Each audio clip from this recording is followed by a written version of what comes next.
আর সন্ধেবেলা কিছু স্ন্যাক্স হবে নাকি? হ্যাঁ, আমি জানতাম তুমি স্ন্যাক্সের বায়না করবে, সেই জন্য আগে থেকেই প্রিপারেশন করে রেখেছি। কিন্তু পুরোটা না, সামান্য। চলো তোমায় দেখাচ্ছি কি বানাবো।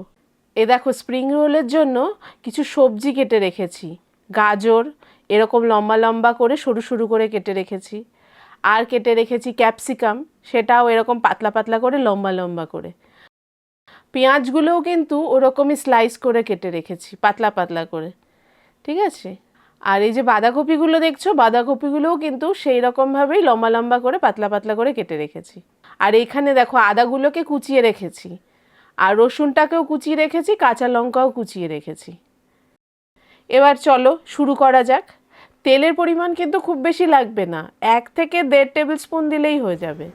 আর এই যে সমস্ত কুচোনো যে রসুন আদা রয়েছে সেটা দিয়ে দিচ্ছি তেলটা গরম হওয়ার পর। এই রসুন আর আদাটা কিন্তু স্মেল চলে যাওয়া অবধি ভেজে নেব। তেলটা কি তেল দিলে? সাদা তেল তো? হ্যাঁ হ্যাঁ, রিফাইন তেল দিয়েছি। চাইনিজ রান্নাতে রিফাইন তেলটা ইউজ করে বেশি। এই তুমি কি এখানে আজিনোমোটো ইউজ করবে নাকি? না না, আমি রান্নায় আজিনামোটো ইউজ করি না, যারা করে করে, কিন্তু আমি করি না। এ দেখো, কাটা গাজরগুলো দিয়ে দিচ্ছি।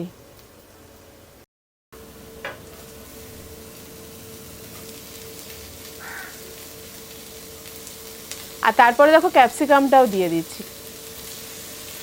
গাজরটা আগে দিলাম, গাজরটা শক্ত, আর ক্যাপসিকামটা দেওয়ার কারণ হচ্ছে ক্যাপসিকাম থেকে অনেকটা জল ছাড়ে, সেই জন্য এই দুটোকে আগে দিয়ে দিলাম। এবার দেখো হাই ফ্লেমে এগুলো ভেজে নেব। চাইনিজ রান্নায় কিন্তু খেয়াল রাখতে হবে, লো ফ্লেম করা যাবে না, সব রান্নাটাই হাই ফ্লেমে করতে হবে। খানিকটা ভাজা হয়ে যাওয়ার পর এবার পেঁয়াজ আর বাঁধাকপিটাও দিয়ে দিচ্ছি। হাই ফ্লেমে করলে কি হবে, জলটাও তাড়াতাড়ি শুকিয়ে যাবে, অথচ সবজিগুলো কিন্তু খুব বেশি নরম হবে না। এবার নেড়ে চেড়ে ভালোভাবে সবগুলো সবজি মিশিয়ে নিই একসাথে। পুরটা তৈরি করার জন্য সবজিটা ভালোভাবে ভেজে নিতে হবে। মানে যতক্ষণ জলটা থাকবে ততক্ষণ এটাকে পুরো ভেজে ভাজতে হবে, তাই তো? হ্যাঁ, যতক্ষণ জলটা না শুকাবে ততক্ষণ এটাকে হাই ফ্লেমে ভেজে নেব। দিয়ে দিলাম সামান্য পরিমাণ নুন, আর সামান্য পরিমাণ গোলমরিচ, এই 1 টিস্পুন মতো। 1 টিস্পুন ভিনিগার দিয়ে দিলাম।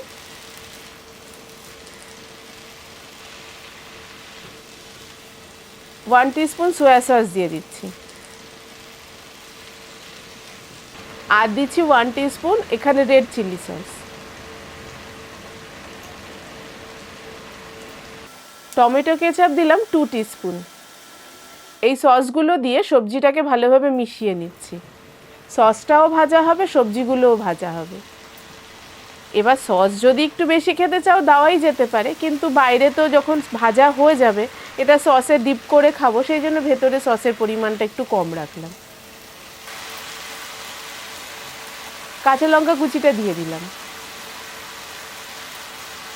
আর বুঝতে হবে নুনটা দেওয়ার সময়, যেহেতু সসগুলোর মধ্যে নুন আছে, সেই আন্দাজেই দিতে হবে। খানিকটা ধনে পাতা দিয়ে দিলাম, আমার ধনে পাতার ফ্লেভারটা ভালো লাগে তাই দিয়ে দিচ্ছি। কেউ যদি স্কিপ করতে চায় সেটা স্কিপ করাই যায়। ধনেপাতার টেস্ট কিন্তু আলাদা। হ্যাঁ, ধনে পাতাটা দিলে পরে বেশ টেস্টটা কিন্তু দারুণ আসে, সেই জন্যই ধনে পাতাটা ইউজ করলাম।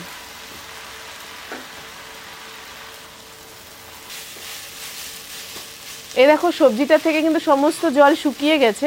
এবার এটাকে একটা প্লেটের মধ্যে নামিয়ে ঠান্ডা করতে দিই। ঠান্ডা না হলে পুর ভরতে অসুবিধা হবে, সেই জন্য ঠান্ডা করছি। আমি কিন্তু শিটটা বাইরে থেকে কিনে আনিনি, বাড়িতেই কিন্তু স্প্রিং রোলের শিটটা তৈরি করব। সেই জন্য 1 বাটি কর্নফ্লাওয়ার আর 1 বাটি ময়দা নিয়ে নিলাম। আমি এখানে 1:1ই ব্যবহার করি।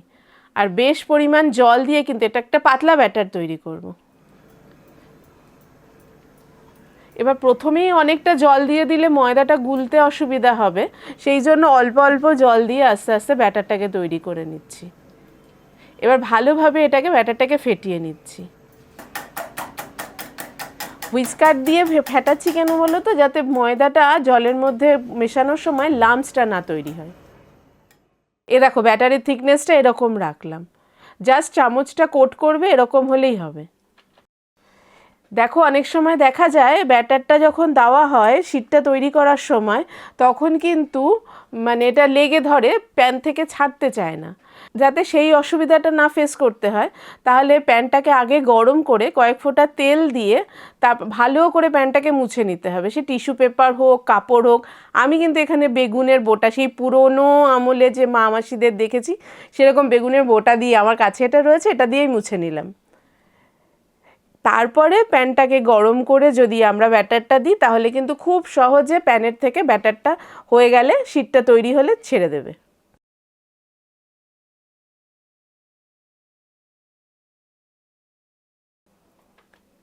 এবার 1 হাতার মতো ব্যাটার এখানে দিয়ে দিলাম, ঘুরিয়ে ঘুরিয়ে পুরো প্যানটার মধ্যে ছড়িয়ে দিচ্ছি। প্যানটা বেশ বড়, 1 হাতা ব্যাটারেই কিন্তু হয়ে যাচ্ছে।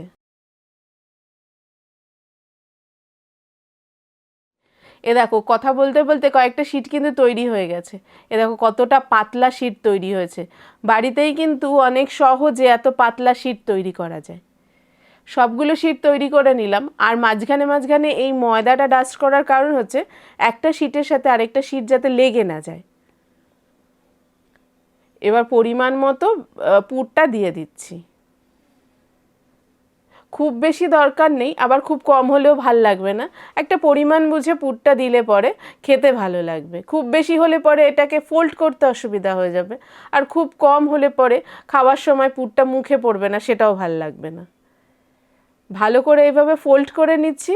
এ দেখো দুটো পাশ ফোল্ড করার কারণ হচ্ছে যাতে পুরটা সাইড থেকে বেরিয়ে না যায়। আর এই দেখো ব্যাটারে খানিকটা অংশ বাঁচিয়ে রেখেছিলাম, সেটা দিয়েই কিন্তু সিল করে নিচ্ছি মাথাগুলো।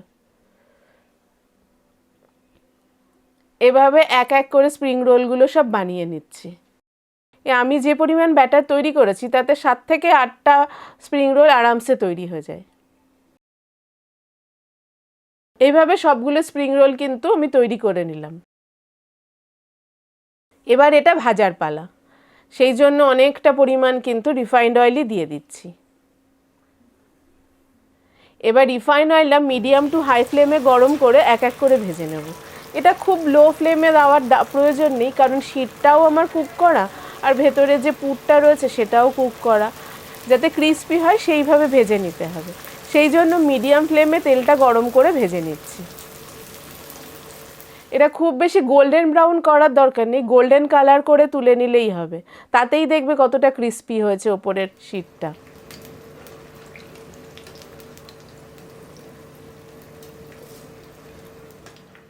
এ দেখো তৈরি হয়ে গেল আমার স্প্রিং রোল।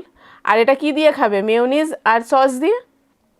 এই স্প্রিং রোলটা তোমার মেয়োনিজ আর টমেটো সস দিয়ে আজকে সার্ভ করছি।